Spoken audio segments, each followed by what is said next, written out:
Google Chrome thing, sometimes I get sick of everything being so connected. Yeah, that's one thing that definitely sucks about Google Chrome. Yeah, sometimes I'm like, I just don't, I don't really want to deal with something that's so fucking connected to everything. I don't need it to know what, I Googled so I can recommend dish soap. Like, Yeah, it's too much sometimes. I use this VPN called Opera for a lot of stuff. I keep all my Google stuff integrated, but most of the other like research I use is all through Opera because it doesn't know where you're, you know what I mean? It doesn't know where you're coming from. It creates new IP addresses like every time you log in. Yeah. Which is good for most of my black market or black for web. all when you're buying your dark web boxes. Yes. Yes. I'm glad we used it last time. This is what you call a cold open.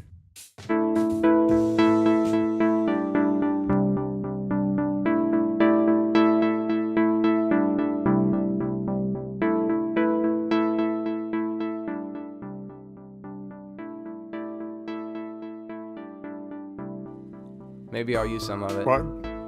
Oh, I've been recording really the whole time. Open? Oh, snap. This is how it goes in. Then you can just fade into that shit. Mm-hmm. So what's going on, you guys? Thank you so much for stopping by to check out this week's episode of People Are Terrible. As always, I'm joined with Caleb. Caleb, what's up, dude?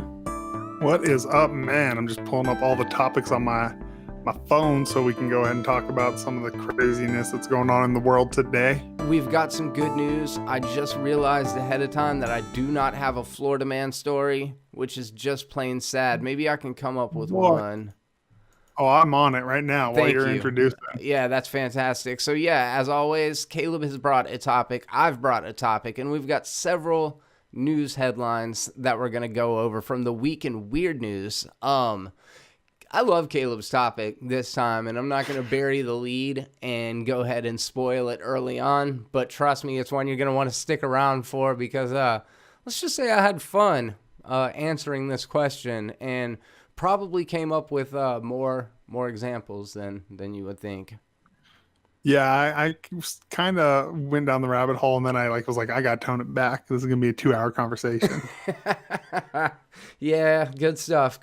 And then mine is going to be a little bit heavier. So what I think we're going to do is go through the weird news headlines. We're going to transition over to some news that it's not really weird. It's just pretty much horrible. And we'll kind of talk about what our thoughts are on that. And then we're going to turn it over to Caleb's topic to kind of go out on a light note. And then after that, actually, we did get a fan question this week. It's actually a really good one, and let me pull up the notes real quick. It came from our good friend Evan Johns, who is a fellow moderator at Pensacola this year. I'll be working with him pretty closely over at the Pensacola Little Theater, so that'll be good. But his question is, what was a cathartic moment in your life? How could it be media related? It could be relationship related, or it could just be your own sense of awakening. So while we're talking about the rest of this stuff, maybe come up with your own answer because we would love to hear from you in that segment. Caleb, have I went on for long enough? I think you went along for enough. I got a really good Florida man story. Fantastic. All right, guys, so we're going to be able to work in a Florida man topic after all.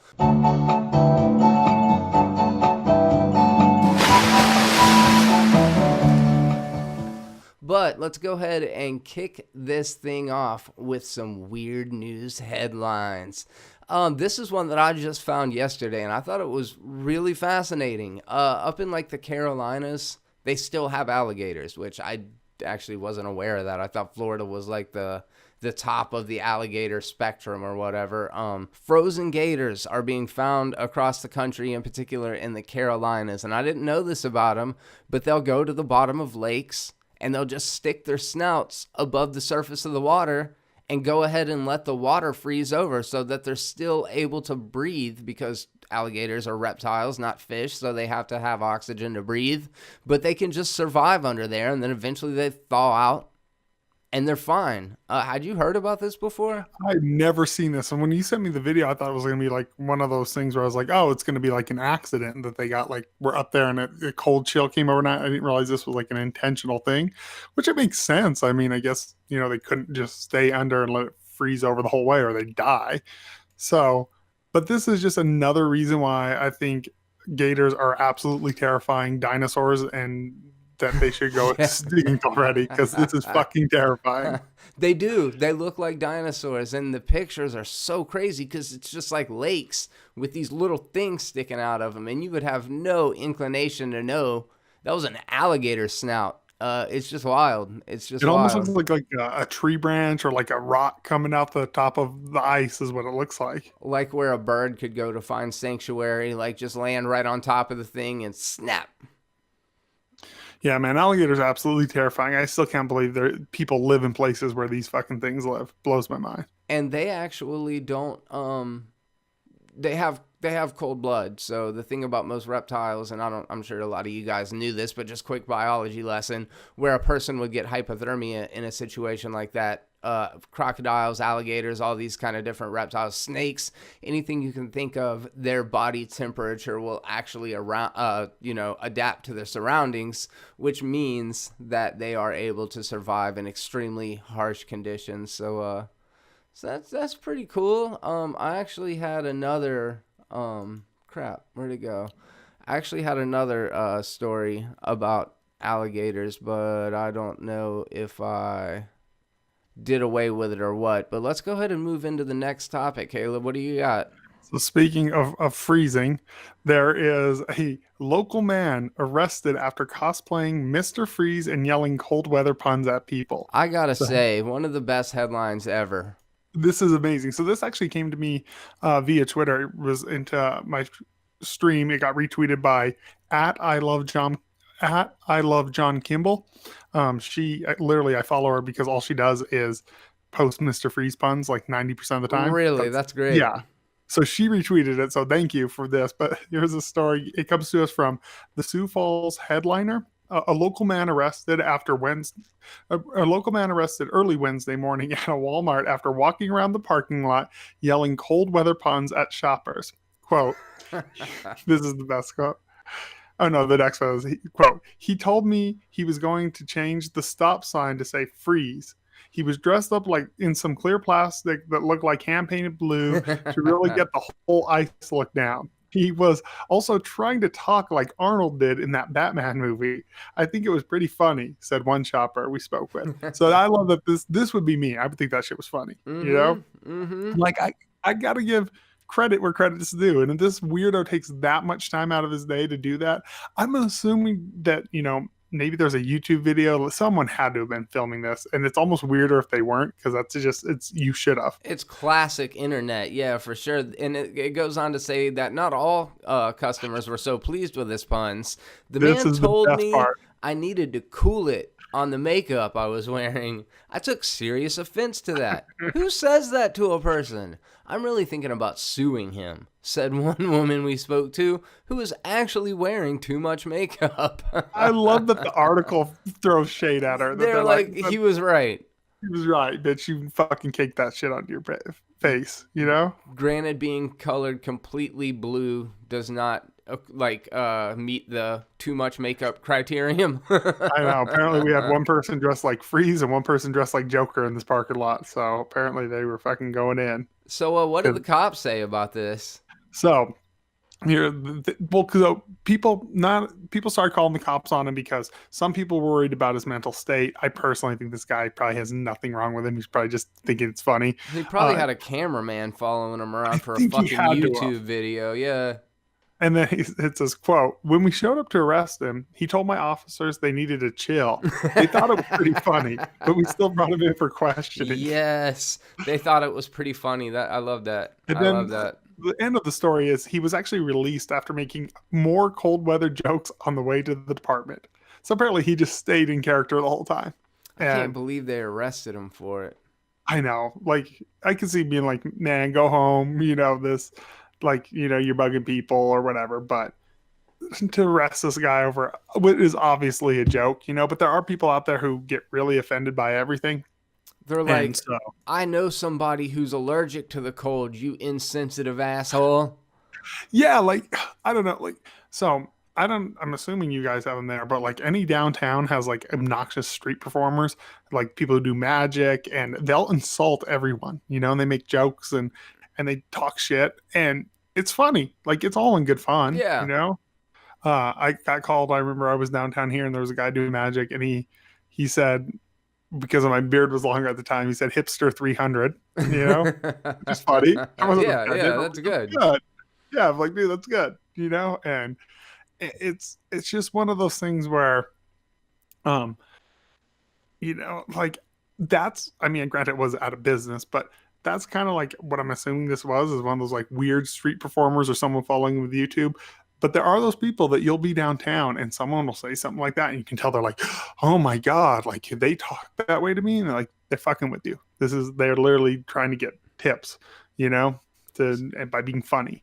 So I'm not passing judgment, but was dude was he drunk, was he high, or was he just trolling everybody? This guy, Yeah. the This Freeze, Mr. Freeze, yeah. I think it was, I don't, because here's the thing, is like to get like drunk and then paint yourself in cosplay. Like this dude made fucking cosplay. Yeah. This guy wasn't just some crazy homeless man That's a good screaming point. cold weather puns. Unless he was Like, just wrapped up in blue saran wrap. It says blue plastic. that would be amazing if that's what it was. If a picture came out and he's just like wrapped like a ninja with just his eyes out. All right, well, that's a good one. That's a good one. Anything else before we move on to some other stuff? No, I think that's it. So we got Gators. We got fucking Mr. Freeze. Now we're gonna talk a little bit about this is kind of horrible, but it's also kind of like, come on. Pregnant woman proposal tests boyfriend's loyalty with undercover model, and it ends really badly. Surprise! The boyfriend failed the loyalty test miserably, but not for the reason you might think.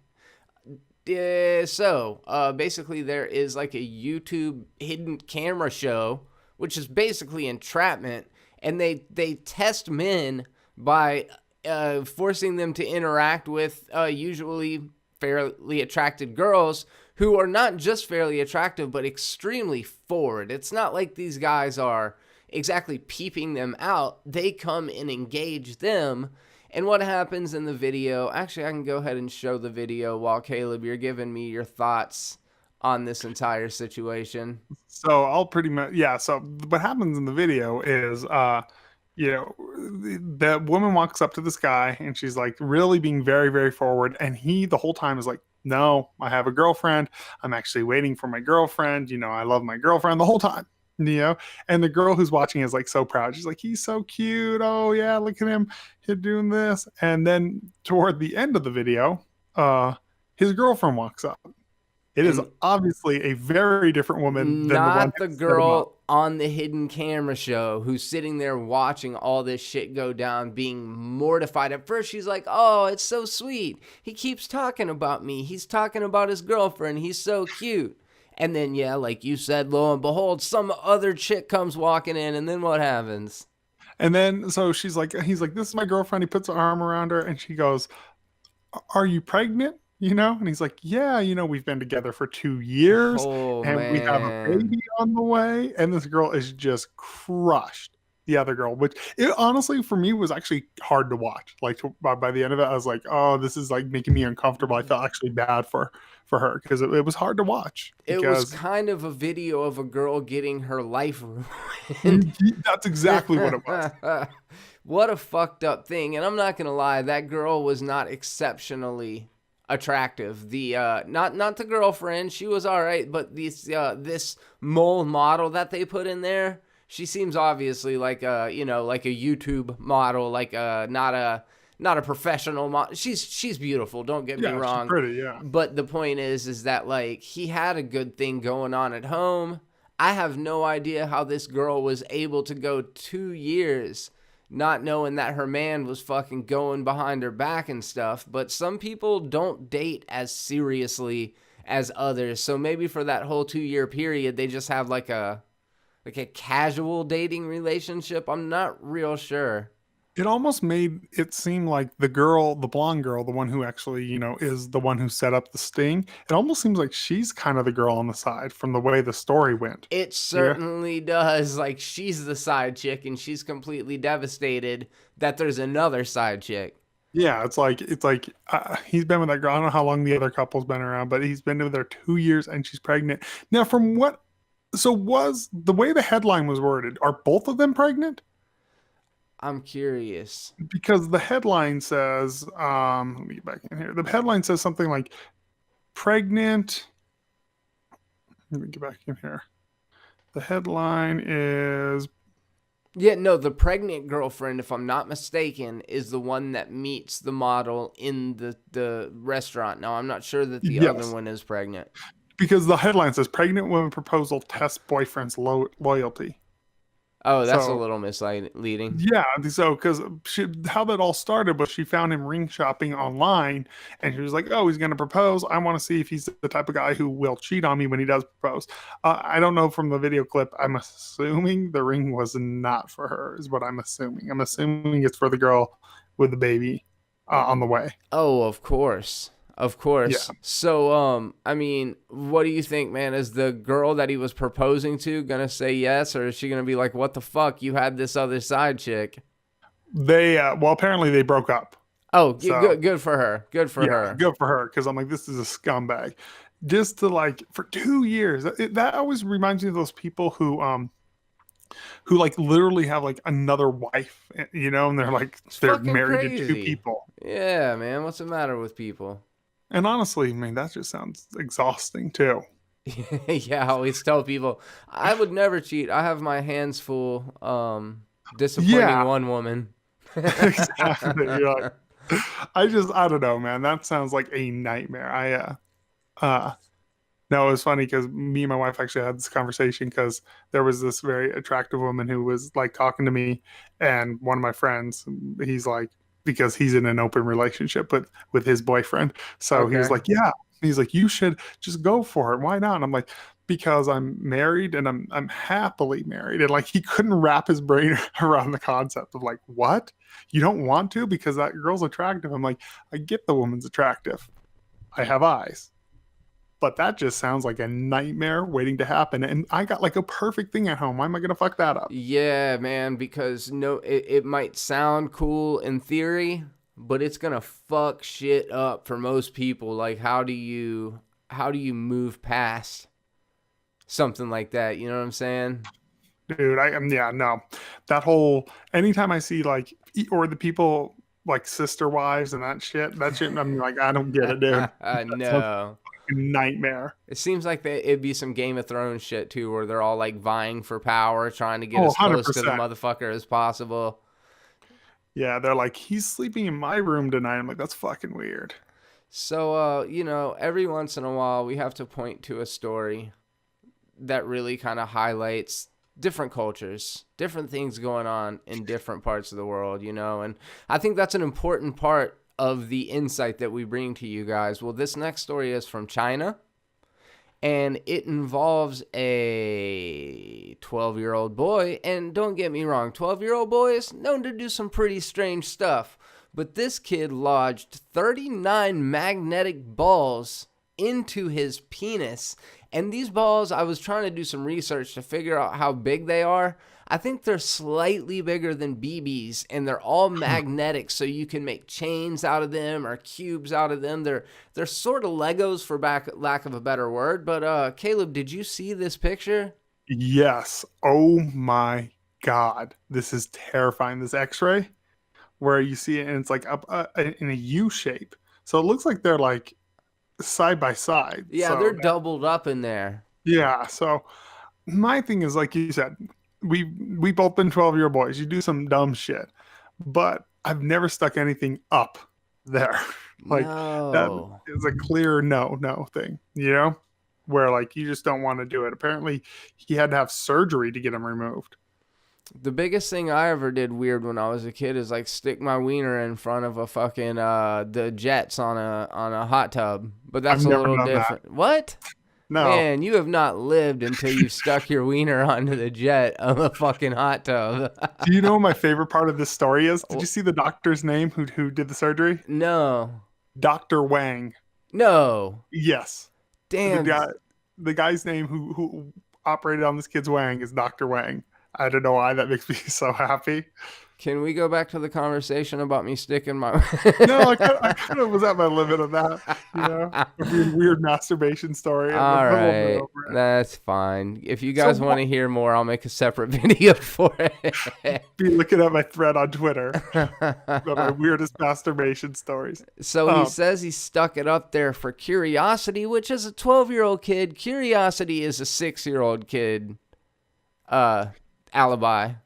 That's my thing is like, I feel bad making fun of a kid, but he's 12. Like, He's pretty much a grown man back in the fucking turn of the century. Yeah, I'm like, and at 12, I knew not to stick something up my dick. Like, I didn't even need to be told that. It wasn't like my parents had to sit me down and like, hey, when you turn 12, you're going to get an urge to shove stuff up your dick.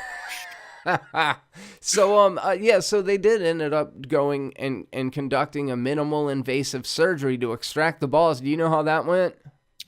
Yeah, so apparently it went good. So I wouldn't be making fun of it, but this kid's fine. He's back to urinating normally. It sounds like there's no damage. They did have to do some minimally invasive surgery so that they could pull him out without obstructing, what all was going on in there. But yes, it does say that the balls would change if you tried to pull them out along the tract. So I wonder if they just stuck a high power magnet in there and just whoop, sucked them all out. I once saw a porn clip with a woman. She grabs this dude's dick and she shoves her finger in his urethra. Oh no! And literally, like, it expands. You can see. And I was like, "Who the fuck does that?" And she pulls out and blood comes out. And I'm like, "Why is this a thing? Why is this like do you?" But at the same time, holy fuck! I feel like we cannot get a show without someone sticking something up some part of their body. This is true, man. I guess there's a lot of that discovered every day. And we're here to bring the story to you. Yeah, that's fucked up, man. So I guess we'll go ahead and move on from that one. Oh, I did want to say that those magnetic toys, I guess I alluded to it a minute ago. They're like, they're pretty popular. And actually, we see them here all the time. And you can just basically make little different shapes out of them as magnets. So I don't know. I don't know how the kid got it in there. I think if you put them in like what are they called? EKG machine. That you could really just pull them out in a hurry. I think those things are like so highly magnetic. Ugh. So, anyways, horrible. Yeah, none of that sounds fun per se. So, I mean, depending on the person, I guess. This is a kind of funny one. Would-be bank robber rips up note after getting cold feet. Bank employees piece together the note, which reads, "Give me the money." So this happened in River Falls, Massachusetts, and police are looking for a woman they say intended to rob a bank but got cold feet and left without a penny. The police department tells Herald News that the woman walked into the River Falls Municipal Credit Union on Monday afternoon and approached the teller. She hesitated and then said, "Give me a minute," and went over to the counter and wrote a piece of paper, but she ripped up the note, dropped it in the trash, and walked the fuck out of there. They placed the sign back together and it said, "Give me the money." And now they're asking you to contact the police, and it looks like she could potentially get in trouble for it. So first of all, what do you think about this story and a robber getting cold feet like that? I think it's amazing that she didn't have the note pre-written, that she walks in and goes like, "Hold on a second." Yeah. And then grabs the pen. I picture it on that little chain, and there's like writing it. I'm like, that is so weird. This woman was definitely ill prepared for all of this. Yeah, you think she just decided on a whim when she got there? Or do you think she had a heater in her purse and didn't want to go up there and be like, "If any of you pigs fucking move," you know what I mean? And decided, like, I'm going to be discreet. I'm going to go write this note. I'm going to set it on the counter, and then I'm going to brandish my weapon. Or I think she was going to just put it on there and like have her hand in her pocket like this, like making the gun, finger guns. A fucking Snickers bar like that movie. Yeah, man. Exactly. Yeah, what a weird story. I I don't think she should get in trouble. What do you think about that? I don't I don't know. I'm like, she didn't actually commit a crime, did she? She did not actually commit a crime unless conspiracy to rob a bank is a crime, which it very well could be, but it doesn't seem she didn't rob a bank, so she certainly doesn't need to get charged with attempting to rob a bank. Yeah, so my thing is like, let's say you and me are sitting here and we're like, man, we need to start selling drugs. And then by the end of the podcast, we go, nah, we're probably not going to start selling drugs. But we decided against it. I mean, granted, she got closer to that, but she didn't actually commit the crime. At this point, I'm like, in a weird way, we're almost like, we're kind of like thought policing her because she thought about doing it, but she got cold feet, which is awesome. She I'm happy to hear ultimately that. did the right thing. Yeah, that's my thing. I'm like, she had a lapse in judgment and she corrected it. Yeah. So I don't think we should. Personally, I don't think she should get like maybe a talking to. Like that's it. Yeah. But I don't think this is something that should go on a record. Yeah, absolutely. I don't know anything about the woman's situation. I don't know her age, her affiliation with whatever. I don't know if she was a Caucasian or a black woman. None of that stuff should really come into factor. But I have no idea about what this woman was outside of just that she was a woman. It's possible that she was trying to fucking feed her kids or that she just desperately needed money. She could have been a drug addict. Who knows what her motivation was, but if she was like a tweaker and she went in there with the intention of doing it and then cowered it out, I think that even shows a little bit of like moral integrity. So anyways. That's my thing. Is like you can't. For me, in my opinion, you cannot get someone for thinking about doing a crime and then backing out. Like it's. And like you said, unless it's conspiracy, that they were trying to do that conspiracy, that's the only way I could actually see them even, attempting to spin this. Like if there was a getaway driver or what, you know what I mean? Like they had some sort of plans or schematics ahead of time. Which, if this girl didn't even pre-write the note, they definitely didn't have plans. That's fair. All right, well, let's go ahead and move into this. God, dude, this story is fucking nuts. I don't know where they were going, but it was a bunch of kind of bro-y college kids, and they were on a Royal Caribbean International cruise, and they decided that one of the friends was going to jump off of a 100-foot cruise ship, the tallest cruise ship in the world. So they're going to live stream this shit on Instagram. They go ahead and do it. Obviously, this is not okay. And I saw a lot of the articles read that this was shark-infested water, where all water is shark-infested, if you want to look at it that way. I don't know if there's a lot more here. But anyways, we've got a clip of this guy jumping off of what is one of the most intimidating heights that I've ever seen. Let me see if I can get them in frame a little bit better. All right, here we go. I'm going to go ahead and play it, and I'll give a little bit of commentary for those of you guys that are listening on podcast form. Okay, so basically there are 3, maybe 4 guys standing up here kind of heckling their buddy or cheering him on for him to jump. He's got like a long sleeve button-up shirt on and then some board shorts, which typical tourist shit. And they're like, come on, dude, you're crazy. You're not gonna do it. And then I'll do it. Fucking Nick. Oh my god. And then he jumps, and everybody's laughing, and it's like before they even realize if the dude's dead or not, they're all like, "Whoa, dude, that was nuts." So what do you think about this? I hate all of these people in the video. That's what I think about it. So my thing that bothers me is, first of all, their little girly cackling that I watched automatically. I was like, I do not like any of these fucking people. It's just so douchey and broy. And at that point, it's not often that I hope people get hurt, but I was hoping he would get like severely hurt. It says this stupid, reckless behavior and his companions have been banned from ever sailing with us again, says Royal Caribbean International.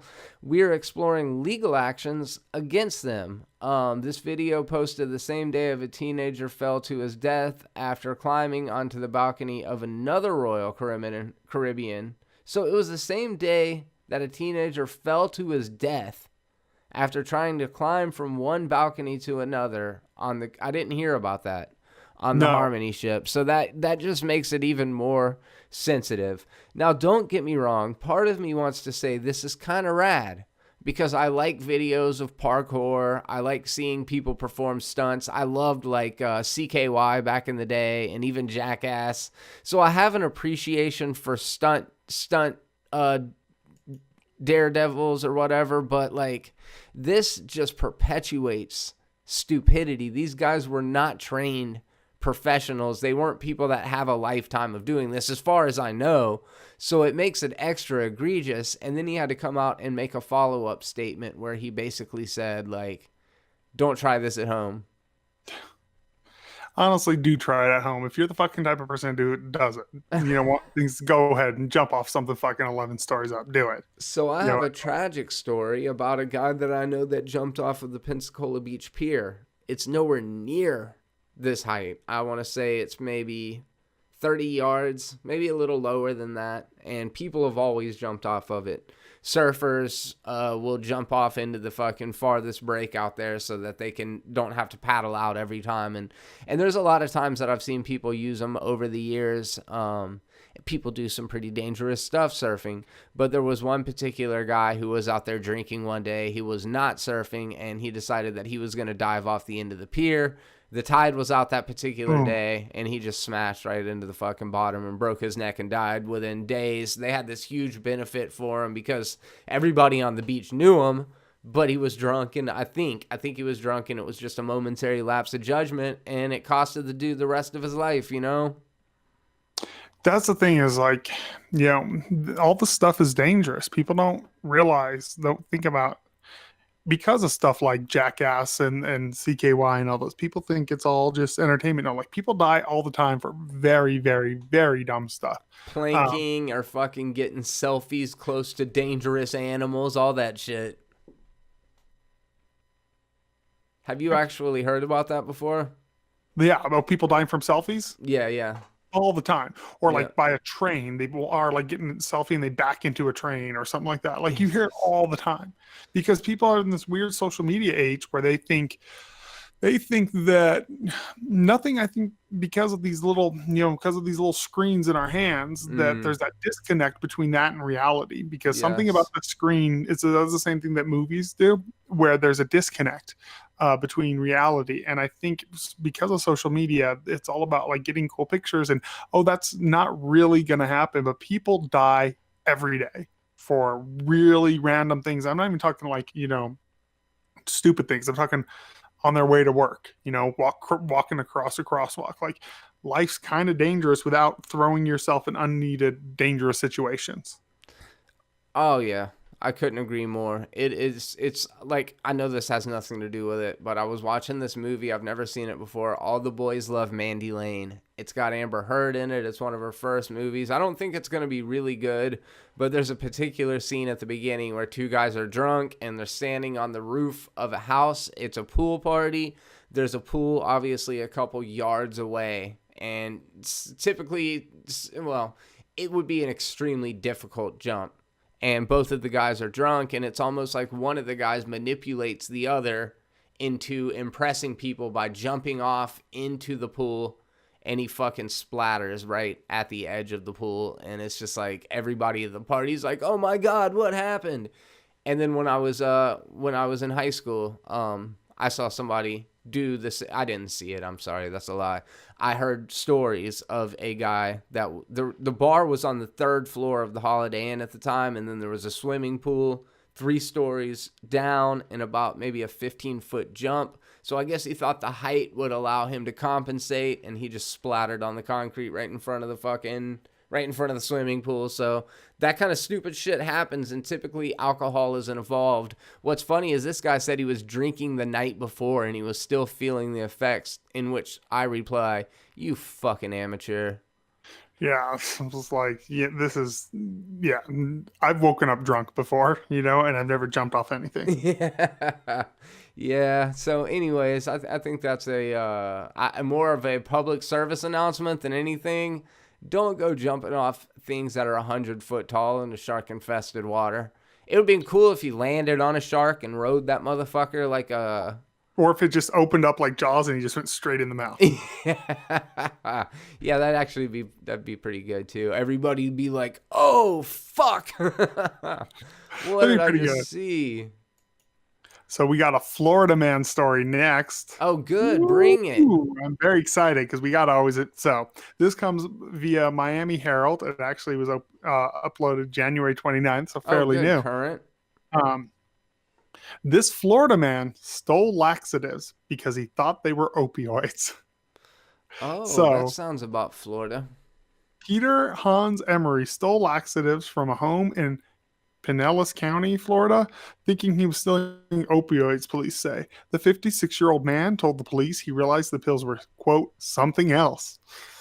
He was in for a rude awakening. Peter Hans Emery Jr., a 56-year-old man from Pinellas County, Florida, was arrested Thursday after police say he stole pills labeled hydrocodone acetaminophen, according to the arrest warrant. But police say Emery learned the pills he stole weren't that, which is a powerful opioid. Instead, the Florida soon man that they were something else, quote again, a laxative, police say. So it sounds like that's as much of the story got. But oh no, apparently there's more.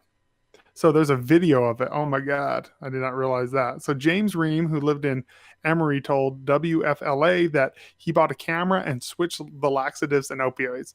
Ream said he suspected Emery had stolen his pills in the past, so he tried to set his roommate up.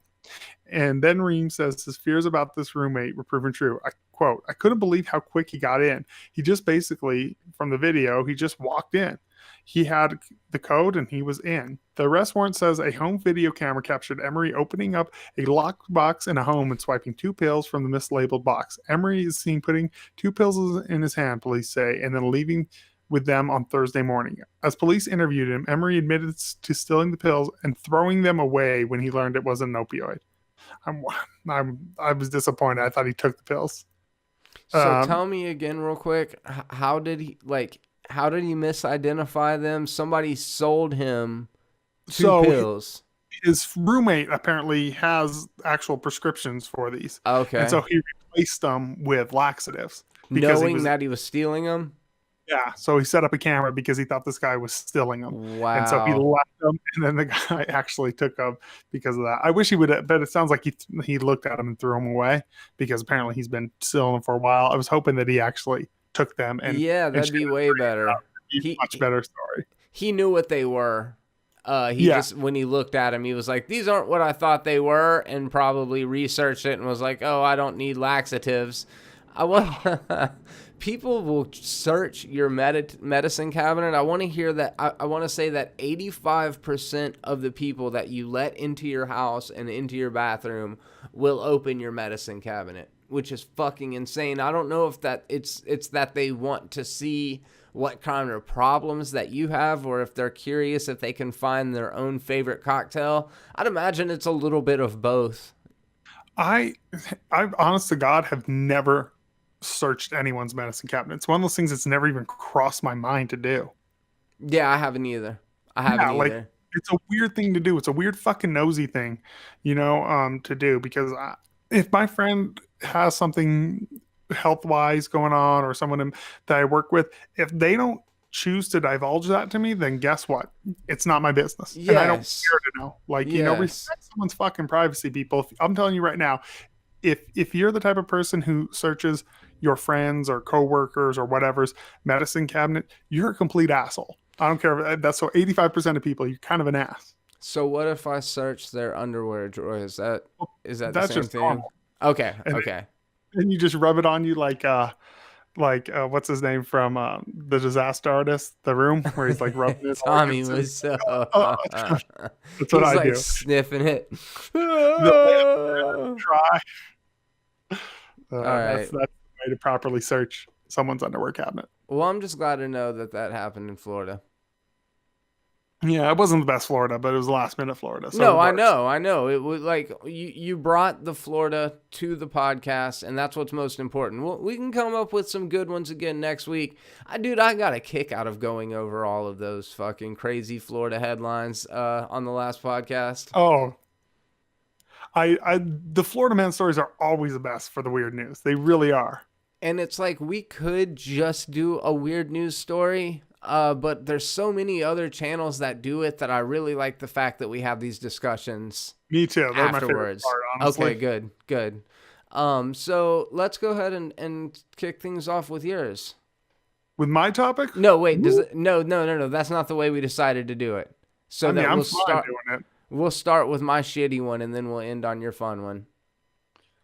All right, perfect. Are you good with that? I'm good with that. All right, let's ask the fans. Oh yeah, we don't have any. All right, let's go. All one of you.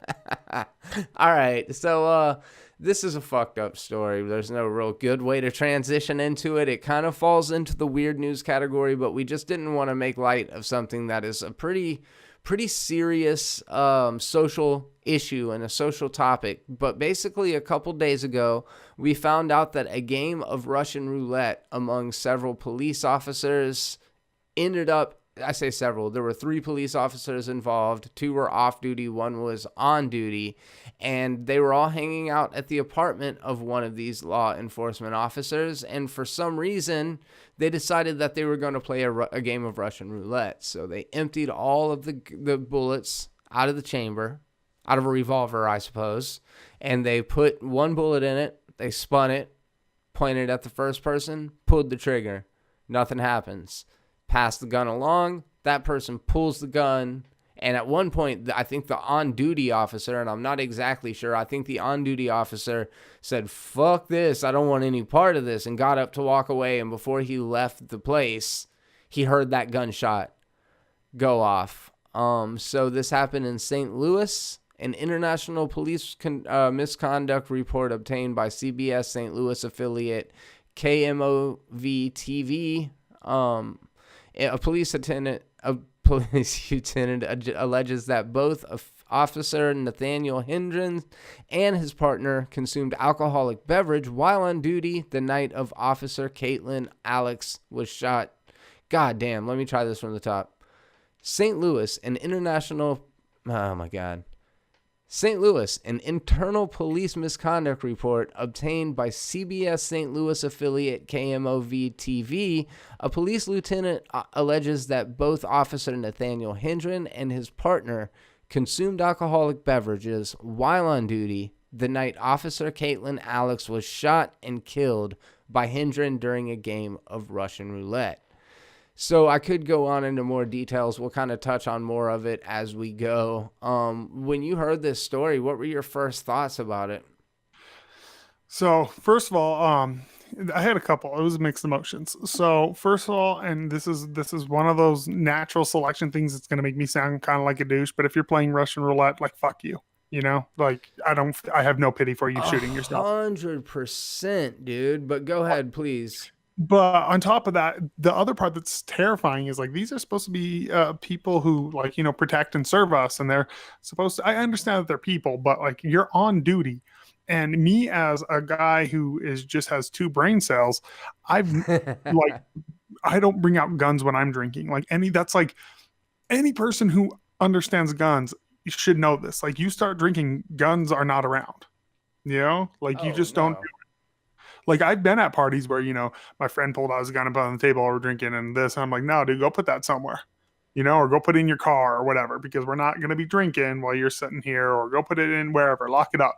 Because, and the fact that these are cops is terrifying. The lack of judgment. Yeah, I think that's where I really agree with you the most, is it just feels like all the training in the world, and I don't mean to get too into that, but I'm sure we will have to touch on it a little bit. All the training in the world doesn't take the human element out of it, where people can just do really, really dumb things. And like you said, it's really hard to feel sorry for people like this, but do you, and people that drink should never have to, or should never brandish weapons and shoot and stuff like that. However, I've been at many parties where people did, and it makes me extremely uncomfortable. In fact, I was at this dude's house a couple months ago, and we were smoking, we were hanging out, and he started like playing with a knife. And I was like, dude, I'll hang out if you put that fucking knife up. You know what I mean? Like, I don't want to be anywhere near this because there's no reason to have to be. But do you think that alcohol is, I mean, obviously it impairs judgment. Does it make you sympathize with them more? No, because I've been very open about my struggles with alcoholism on here. And I remember one time, and I used to drink heavy. We were at a party, and my friend brings out his new shotgun, and the other guy's playing around with it, and he literally like looks in it for a second, and I'm shit-faced drunk, grab the gun from him. I'm like, "What the fuck are you doing?" Idiots, dude. Like, No I literally doubt. like grab the shotgun and I pull it, and I'm like, "Dude, what are you doing?" And keep in mind, like, I'm hammered at this point. And he's like, "Oh, it's not loaded." No, there was one shell in there. So once we realized, no, we put it away, we Christ. locked it away. The next morning he checked it. There was one, and he texted me. He's like, "Dude, there was one shell in there." So literally, if that guy had pulled the trigger, his whole head would have been gone. And it's just like, I've been shit-faced drunk and known still not to fucking play with guns or point a loaded gun, and play Russian roulette like at someone. Like, this is going to end badly. Yes, Like, nothing good could come from that, especially on the third shot. That's what tripped me out the most. It's like, you do one, odds are still on your side. However, a 1 in 6 chance doesn't mean that you're any more likely to get, like, any one of those can be that 1 in 6 chance. Shot, Yes, absolutely. And that's what I think is so bizarre about it, is like, they were gambling with each other's lives. And I'm sorry, I didn't read over it well enough. So basically what I heard was, one of them fired the gun first. One of them initiated the game. And I want to say, during a game of Russian roulette. I can edit this out afterwards. It was the woman who died, right? It was the woman who died. Okay, that's what I thought. But what I'm curious about is who initiated the game. And it also says that because the police department tried to cover a lot of this up, that they didn't let them run toxicology reports to call into question what the actual motive was. That's really disturbing. That's the thing that, and I'm not one of these anti-cop guys who's all cops are evil. Be, but some are bad. But some are bad, and that's the thing that like gives all cops a bad name. I have family members who are police, and but when you hear that, like, covering up for their own thing, which is very common in cops from what I've seen. It's like, well, they're a brotherhood. Yeah, and that's kind of terrifying, like where they won't run toxicology reports. It makes everyone involved look bad, and then we kind of wonder why people don't trust cops, and like, because of this, like, I think 99% of the cops that you have are good people, and they're just out there trying to protect and serve, and I never would want to be a cop bashing person. But when stories like this happen, it does, the one bad apple spoils a bunch sort of thing. And it's just, it's dumb, it's tragic, and it's offensive to good police officers out there. Well, and something that we have discussed a little bit from time to time, does this change your thoughts, or do you think it's going to affect the thoughts of, and so many things haven't, but do you think this is going to make people start to consider that maybe when you have somebody so well trained that does something so dangerous with a gun, it's a pretty good indication that if everybody was bringing their guns into the saloons, that there would be more accidents just out of people's own just humanity, their stupid decision making sometimes. Do you think that this can play into that narrative, or do you think they're totally independent of each other? I think it could play into it, but I feel like I don't know. That's a hard one to say, like, I don't know, man. I think it's just kind of, I don't even know where I'm going with my thoughts. I'm so torn on this issue of it. I just, at the end of the day, I think this is individuals being stupid individuals, you know?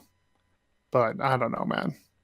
I'm going to try to punch in exactly what happened for this news story. I heard it on, I want to say Philip DeFranco the other day and was just totally floored by it. It's a very disturbing situation where I think it was the on-duty police officer that realized real early on, as he was reluctant to participate, that like, I'm actually on the job. I'm not drunk like you two guys are. I'm probably going to sit this one out, which was the smart thing to do, but at the same time intervening and been like, you guys are fucking out of your mind drunk. That's the crazy thing.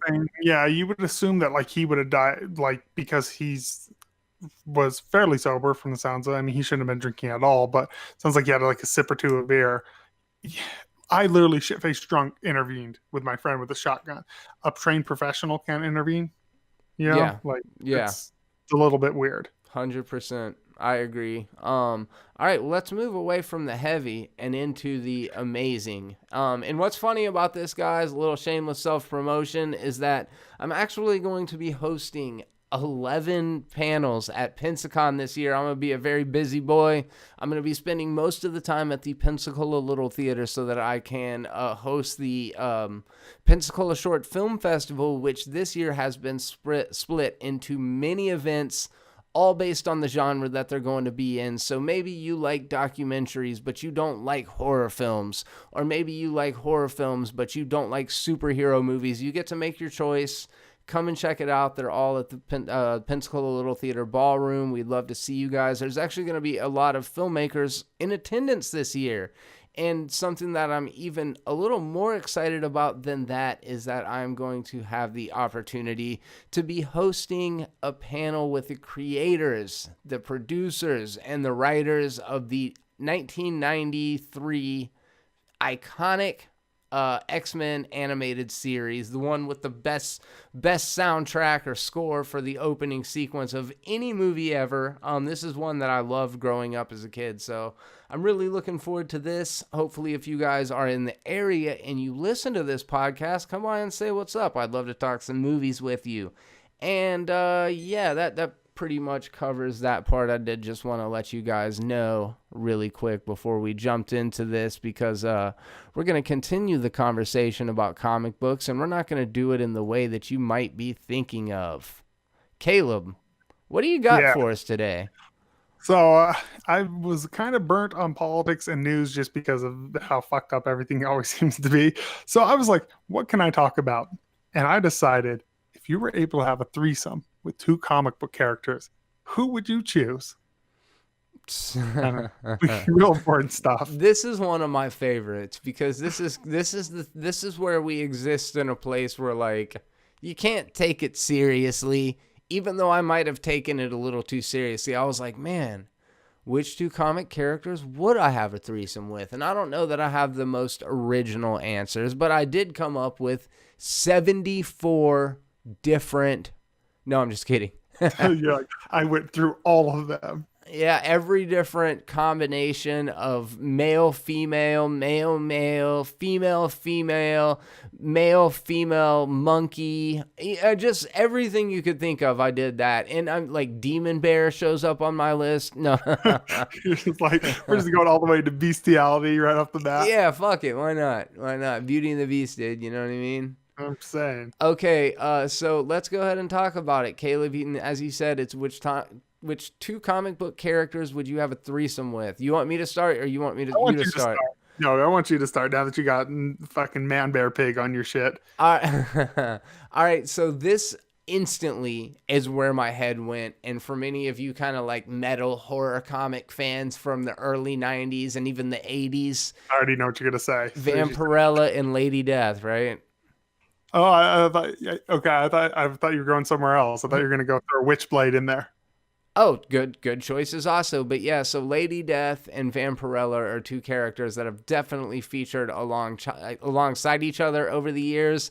Both very provocatively clad characters. You know they're freaky because they're both monsters. And I'll throw a picture of them up. But like, Come on, that would be that'd be a freaky sex fest. So that's my first choice. What about you, Caleb? So my first choice is going to be weird because, of course, it is. My number one choice will always be She-Hulk because Nice, my nice. first of all, just to be with like a weirdly giant woman, kind of into it. Uh And then huh. imagine the Kegels this girl could do. Like it's pretty intense. That's And fair. then my second one is Mystique Oh because man, great how is that the answer. perfect one? That's like a wishing for three more wishes like loophole where because just imagine having a girl riding you who can literally change every few seconds into another woman. Oh no, I get it. Mystique and Morph made it onto my list. I mean, At the like same time, Morph is technically a dude, but at the same time, he can morph into, which does beg the question. How anatomically correct is more? I mean, like if he's all chick with a penis, that changes things tremendously. yeah, I'm like he's only letting you do anal. That's kind of his thing. You're just like anal only. So Yeah, that brings a very good question. Does Morph even have a penis? I mean, is there canon? Does Morph have a penis? you guys let us know down in the comments section, and if you have any pictures of Morph's penis, keep those. Send them to me. Fill up my DM. Yes. So yeah, I think that's a great. I think that's great. You said Mystique, and who was the other one? She-Hulk. She-Hulk and Mystique. Yeah, yeah, I'm into it. Okay, so mine are all fetishy. I think Oh, as I'm mine sitting too. here looking at it, I'm like, man, these are characters. Harley Quinn and Ivy. Man, give me a break. Oh, see, Harley Quinn's later on my list too. No, Harley Quinn's. I think everyone's sex symbol, and she's one of those people where she's absolutely insane. So it's like good sex. You just know. Freaky deaky. And yeah, and her and Harley have kind of had a thing over the past couple of years where like they might be romantic interest of each other. And I loved Uma Thurman as Poison Ivy in the movie, even though the movie was I didn't love her in it. I loved her costume in it. Yeah, I was gonna say. And then obviously Margot Robbie, but even Harley in the comics and all the Harleys I see cosplaying, I'm like, God damn.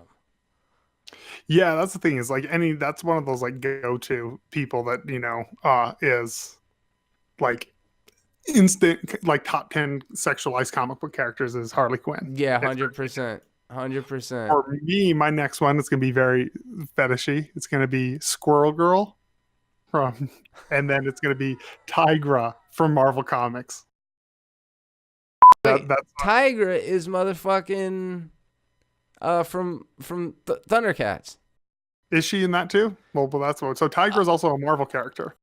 Oh, okay, excuse Marvel? me. You're going straight up animalistic on this one. Yeah, like I'm totally into it. I'm into it too. All right, but here comes Jeremy back to ground things again.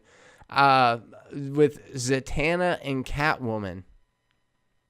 Oh, I could see Zatanna. That's the magician girl, right? Yeah, Yeah, that's a sexy outfit. I'm into it. it is. It is. And then Catwoman, I mean, fuck, give me a break.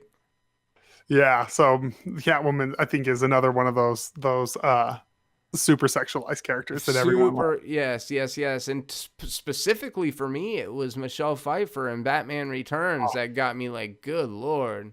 That is the sexiest version of that character for me. No Yeah, joke. like she is that costume that's a little bit like bondage. Dominatrixy, Yeah, yeah, fuck yeah. a She little got into that it. whip. I'm like it might be a little scary, but it'd be good afterwards, or horrible and it'd scar me. But I'm cool with either. It hurts so good with them fucking claws that she's got on. So for mine, actually, my next one was Catwoman too, but mine was Catwoman and Black Cat. Oh, okay. We got some crossover, man. So Yeah, what is it about these two cat women? I don't know. They're pretty much the same character, which They is are. they're pretty much the same character. I always loved Black Cat's stark white hair. I always found that Me was super sexy. too, dude. And the You're little like, fur around her. little fur and the like the black like spandex leathery suit thing. I'm all into it. And then Catwoman, I'm with you too. The same reason I fell in love with Catwoman to the extent I did was Batman Returns. She is amazing in that film. Granted, she's still super sexy in the comics as well in any costume. I did an interview with this girl at Pensacola the first year that I went there. I'll have to share a link with you. She was the most perfect black cat that I've ever met. She was super nice. And then I think she checked my views on the YouTube channel and was like, this fucking chump. She's like, this nobody. This guy doesn't get shit for views. But yeah, she was gorgeous. Sorry, Victoria, if you are listening to this episode, which you'd be the only female, so it's pretty unlikely. Oh, our analytics, man, it's all dudes, but that's okay. It is. It's all dudes. We like dudes. When I brought this conversation up, I told my wife I was doing it. She's like, really? That's your topic? I'm like, I was like, Jeremy thought it was a great topic. I'm like, plus, only dudes listen to us. So, it is a great topic. She was kind of like, oh, yeah, real smart. Yeah, she was like, really? That's what you're talking about? Like, yeah, that's what I'm talking about. Talking about what comic characters I want to fuck. That's what I'm talking about. Okay, so my next one is Batman and Robin.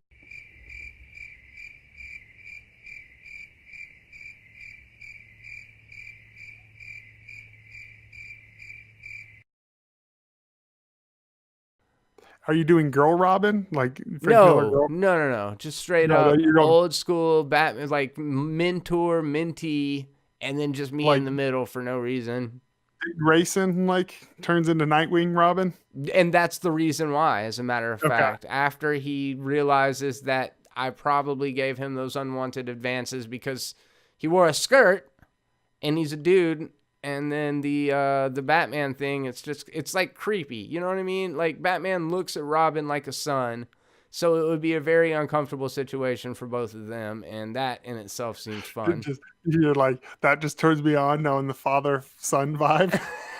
Just no, like what it would psychologically do to him. You're like, I just want to destroy this man with our gay sex triangle. You know how Batman keeps a file for how he would stop the Justice League? This is like the worst Joker subplot I've ever heard. I'm going to make Batman have sex. Oh, man. I haven't gone gay yet with my picks. My next one is actually from there's specific versions of these. It's Storm and Rogue from the X-Men cartoon, the animated series, the 90s one. Yeah, good choice. Mainly because of Rogue's voice. Uh-huh. You know? Should. I'm totally fine if any of these, if Rogue just sits in the corner and does like a play-by-play and narrates the whole thing, that works for me too. 100%. At least she'd have to watch y'all getting busy, and that's kind of hot in itself. I'll say I didn't even think of any gay ones. While you're giving your next, I'm gonna have to think of some men ones. Okay, so this one pretty predictable. Coming back to one that you definitely named. Do you know the MJ Spider MJ where she wears the Spider-Man shirt and she's got the little tiny fucking Daisy Duke denim shorts on? Yep. There's that one particular picture. I'll send it to you afterwards. I'll actually throw it up on the video for you guys as well. But where she has like the white T-shirt and the Daisy Dukes. That one? Yeah. And she's like on like she's I don't know what it is. I'll share that picture and then Black Cat because there's got to be so much fucking fan fiction about that shit. There has to be they already hate each other and everything too. Oh, do they? Yeah. I didn't know that. Yeah. So. Yeah, that's gonna be another awkward one. They just started drawing Mary Jane so different at some specific time, and Black Cat's always been super bae. But I think that those would be two pretty good choices that would kind of fit together. Oh, they hate each other because of Peter Parker. It's Peter Parker. So they're already fighting over. So that's the story. We just created fanfic. Is they're both mad at Peter Parker. So to get back of him, they find a minor YouTube personality, and they namely one of us. Yeah, for sure. I'm into it. Videos. All right, man. Did you come up with your my gay one? You did. Yes. So I'm gonna do Bruce Wayne and Tony Stark. Oh yeah. Because if I'm like double fisting it over here. They better like buy me a car or something after. Yeah, you'd be taken care of. Yeah, like if I'm gonna go gay, there better be like billions and billions of dollars. Shit, I think Tony Stark made that. Well, never mind. It was what did he make? $22 million for Spider-Man Into the Spider-Verse when he was on the set for like 2 days. Crazy. Yeah. Crazy. That man gets his money. All right, well, let's go ahead and move on to Evan John's topic before we get too far into this thing. Evan Johns, as I mentioned before, from Pensacola, fellow moderator, good guy. He's going to be at the PLT with me on most of the weekend, so we'll be looking forward to that. And he says, what was a cathartic moment in your life? It could be media related, it could be relationship related, or it could be just your own sense of awakening. So, Caleb, you want to kick this one off? So immediately when I hear the word cathartic, as a former musician, first thing that pops in my head is just the entire time of making music. There's something about art in general that is very cathartic. You know, so there's definitely a release moment. I can't think of any specific moment, but I can think of a myriad of different moments where I was recording or in a studio, or granted, I never liked shows that much, so I wouldn't put shows on that list. I always Sure. kind of hated. I kind of did them because I had to. But the actual act of making music, there's no greater feeling than that, especially when you're not just doing like a fun club song or something, when you're actually writing about something that's happened in your life. And it's I know for me, in fact, I probably wouldn't have been able to do the show and be open had it not been for music. It taught me how to go ahead and talk about my emotions. Yes. Because there was that disconnect when you're like writing a song, even though it's about your life, there's this weird disconnect. And there's something super cathartic about that experience for me. Yeah, that's a great answer. That is a very great answer. I went a little bit heavier with it, but I echo everything you say. Music's been a big part of my life for a long time, and drugs have been a big part of my life for quite a long time too. And there's no real better comparison to the kind of dopamine and the highs and the those positive euphoric feelings as to being in the studio, or for me performing live. I really like that. I like being able to get up in front of people on the stage and all that. I should say that drugs aren't a big part of my life now. That's absolutely something that I put behind me, which was also a pretty cathartic moment in my life. For many years, the better part of 2 decades, I was pretty addicted to painkillers, and because of how hard of a lifestyle it was, it caused quitting caused me to confront things that I'd been repressing for a long time. And that really helps self-growth. It can be fucking brutal at the beginning to have to be like, wow, I've made some really bad decisions and stuff like that. But by getting off the drugs, it allowed me to kind of process the grief, which caused me to self-reflect. And eventually that caused me to build a better life surrounded by like positive people, friends that I could confide with about the shit that I like to talk about, doing YouTube content, talking to Caleb, like being able to meet people that are passionate about the same kind of things that I'm passionate about. And that's kind of what got me going down this road in the first place. And, as I've said before, the numbers don't always reflect the kind of work that we put in, but it is always something that first and foremost we do because it's fun, and it's a great opportunity for us to get up and bullshit every week. So, basically, I've decided to continue to push forward on doing content because even if it's not the most lucrative thing, it gives me an outlet. It gives me something to do. It's kind of replaced the addictive nature of my personality in that way. So it has just generally been an awakening, and I think that's also a pretty big thing. Caleb, did you think of maybe any specific things? I did think of one, but before we get to that, I think as someone who struggled with addiction as well, but mine being alcohol and food when I was morbidly obese, I think there's something that there's that moment that you brought up where like you look at the mirror and you have to be like brutally honest with yourself, where you look in the mirror and you go, oh, this is what my life is, and here's how I fucked up. Yeah. And it's like one of those hardest conversations to like have, one of the most hard, soul-crushing inner monologues you'll ever have. But afterwards, after you have that initial conversation, you're like, today's a new day and I'm changing. There is this, even though the struggle is just about to begin, there is this like instant weight off your shoulders, just knowing like that first, but that conversation's hard. So I think I know you've had it. I know I've had it with myself where it's a hard conversation, but once you do that, I feel like, the dopamines kick in of like, okay, this is exciting and something new. But as far as a specific moment, first of all, I echo what you say about YouTube. This is very something that gives me a release because, yeah, I have friends who like movies, but they don't like movies the way you do, or Yeah. this, or so it's different. But so this is big, but there's an actual specific moment. So I've been writing a book, I've been talking about it, and there's this scene. It's like a dream sequence, a little spoiler in my book, but this guy, this was right after I got diagnosed with cancer, and literally like two days before, I had a conversation with my wife, which was a super hard conversation to have, where I told her like, hey, if I die, I want you to remarry. Like I don't want you to be alone. I will never be offended. I don't even care if it's the fucking next week. You deserve to be happy. I want you Yes. to find a guy that you love even more than me. And I honestly want you to forget about me. I want you to move on with your life and go, man, I loved Caleb. He was my first husband, but that dude, he passed away, and I want you to have kids. And then that led me to actually, I'll pull it up on here on the computer. I'll read the little excerpt of it. It led me to a dream sequence that I was writing in the book. I'm going to pull it up. I should have this prepared, but No, I did not you're think of good. this until right now. So it led me to a dream sequence where this guy wakes up and he's on a beach. And there's just like, it's like literally a paragraph that I wrote that I actually read to my wife after. She cried heavily, which then made me cry, obviously, because of that. But it was this weird release because I'm pretty open with my emotions now, but there's certain things that I'll have a hard time saying. Oh, of course. Yeah. Hard time that I can write a character can say it for me.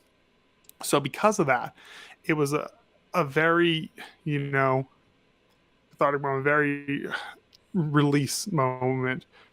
Sorry, this damn Google Word where everything's. Oh no, I'll vamp for a minute. Vamp, vamp, vamp, Yeah. vamp, vamp, vamp, vamp, vamp, vamp. What you guys doing? I hope you're enjoying the show so far. Hope that we're giving you guys a little bit of insight and things that you can relate to in your own lives, guys. I mean, that's kind of what we're doing here. And we always appreciate the engagement and the interaction. The most important thing that you can do, though, is share the video. If you enjoy it, click the thumbs up button. It really does help us grow. It helps us show up in the algorithm, this mysterious thing that nobody really knows what it is. And actually, I got some news on that, Caleb, we'll talk about later. But did you have a chance to pull that up? Yep, I am ready. So this is actually the beginning of like chapter 4 of my book, but it's just real quick. It says, this is no context. Like I said, this guy just in a dream. The warm sun felt good on Jacob's face. It was a stark contrast to the cool ocean breeze. He could smell the salt in the air. Jacob wondered if this is what heaven looked like. The sand was soft between his toes as the water rushed over his bare feet. He was normally a bit of a neat freak. He was never the type to enjoy getting dirty, but the sand didn't bother him. It was soothing. Jacob stared intensely at the sun. He had always been told that doing this would damage his eyesight, but he was willing to take the risk. He wasn't the risk-taking type either, but for this, he would make an exception. You look at peace, a soothing voice said from behind. Jacob turned to see a beautiful woman, her hair so blonde it appeared white. Her skin was slightly darker than her hair, but not by much. The sun bounced off her porcelain skin, giving a glow. I am, Jacob said in an equally soothing voice. At peace, that is. How often do you come here, Jacob? The woman said with a smile. Often, he gazed back at the sun. At least, I think. And you? This is the first time. I saw it on a postcard and decided to come visit. Sadness quickly swept across the woman's face. Her entire demeanor was less inviting. My husband recently passed away, Jacob. So I needed a change. He was always wanted to leave the city and go to the beach. I wish we had done that while he was still here. The woman cleared her throat. The noise was obviously holding back a flood of emotions. You always think you will have more time. You never think someone will get sick. Then boom, they are gone. And all your dreams are gone along with them. I'm sorry, Mrs. Jacob stared at the woman in confusion. I never got your name, and I don't quite recall giving you mine. The woman smiled as the tears left her eyes. Names are a funny thing, aren't they?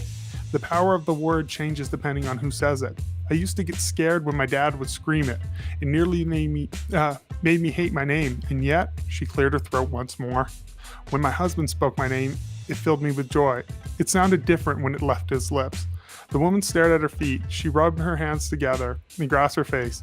As her hands slid down, she emerged. And what do you do, Jacob? And then this goes on to be something else. But just that little paragraph about like her husband passing away was like really let me get out some of my concerns. Yeah, man, most definitely. That's a great piece of writing. So, yeah, that's my little blurb. That was the thing that I can think of recently that really helped me get through a rough time. Good. Yeah, that's great. I actually would love to hear from you guys. Like, how do you try to get to a place where you're looking for a cathartic moment in your life, and how do you get there? What is the thing that you do in a relationship, or your own sense of personal awakening? We'd love to hear something that caused a positive change in your lives. I think that's gonna wrap it up for today. It's been a great conversation. Thank you guys as always for coming by. Caleb, thanks for bringing some insight today, man. It's been good. Sure. Yeah, we'll have to do this again sometime, right? Yeah, probably next week, I'm guessing. Yeah, man. I'm looking forward to it. And on behalf of me and Caleb, and until next time, be terrible. Bye.